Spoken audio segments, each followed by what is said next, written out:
Ապրիլի 2-ի լուսաբացին սկսված քառօրյա պատերազմի հետևանքով հայկական կողմն ունեցավ մարդկային և տարածքային կորուստներ։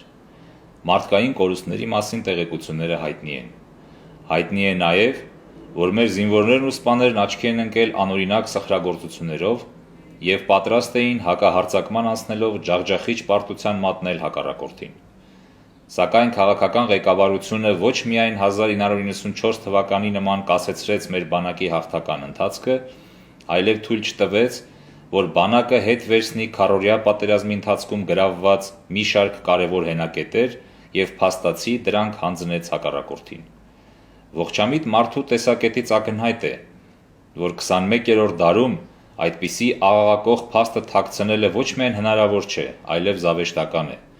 Սակայն ռազմաքաղաքական ղեկավարությունը և նրա ենթակայության տակ գտնվող ԶԼՄ-ները որդեգրեցին հենց այդ անհեթեթ մոտեցումը և պատերազմ հայտարարեցին տրամաբանությանն ու քարտեզին։ Մենք տարբեր մակարդակներով հորդորել ենք չխաբել հողի տեր ժողովրդին և նրան ներկայացնել ճշմարտությունը, որովհետև կեղծիքը, բացի ինքնին ստորություն լինելուց, նաև խիստ վտանգավոր է պատերազմի մեջ գտնվող ժողովրդի և բանակի բարոյահոգեբանական վիճակի համար։ Մեր հորդորներն անտեսվեցին, իսկ կեղծիքը շարունակում է ծավալվել և ավելի ու ավելի այլանդակ ձևեր ստանալ։ Ուստի մենք որոշեցինք ժողովրդին ներկայացնել ճշմարտությունը։ Այս տեսանյութի մեջ կխոսենք Թալիշի հատվածում կորցրած մեր տարածքի մասին։ Ինչպես հայտնի է,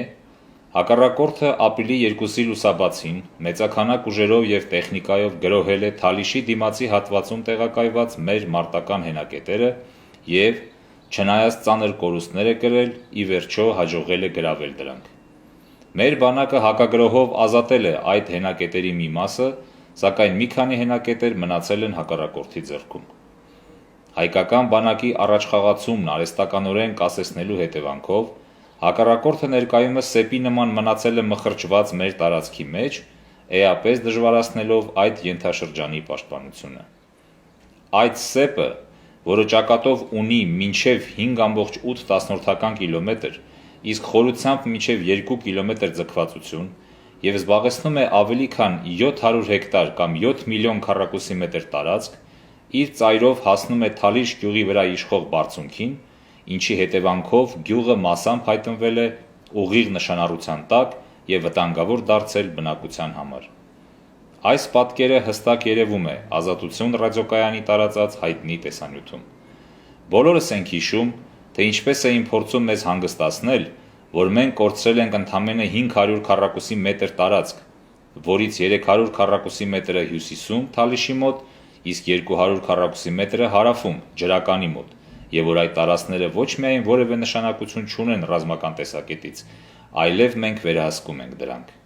Մինչդեռ ակնհայտ է, որ միայն Թալիշի հատվածում կորցրած 7 միլիոն քառակուսի մետր տարածքը ոչ մի կերպով հնարավոր չէ համեմատել 300 քառակուսի մետր տարածքի հետ։ Իսկ եթե կորուստը համեմատենք տարածքն օգտագործելու հնարավորության տեսակետից, ապա պարզ է դառնում, որ հակառակորդին իշխող դիրքեր հանձնելու հետևանքով մենք փաստորեն կորցրել ենք Թալիշ գյուղը իր հարակից այն տարածքներով, որոնք գտնվում են հակառակորդի ուղիղ նշանառության տակ։ Հայկական բանակն ամեն րոպե պատրաստ է ազատել այդ դիրքերը և հեռացնել վտանգը Թալիշից ու մեր պաշտպանության բնագծից,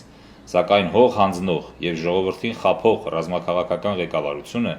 նման հրաման չի արձակում, քանի որ վախենում է լայնածավալ պատերազմից։ Մինչդեռ լայնածավալ պատերազմը մի օր լինելու է և լինելու է մեզ համար ոչ նպաստավոր իրավիճակում, ուստի հարկավոր է այսօր իսկ ջախջախել հակառակորդին և հաստատել երկարատև խաղաղություն։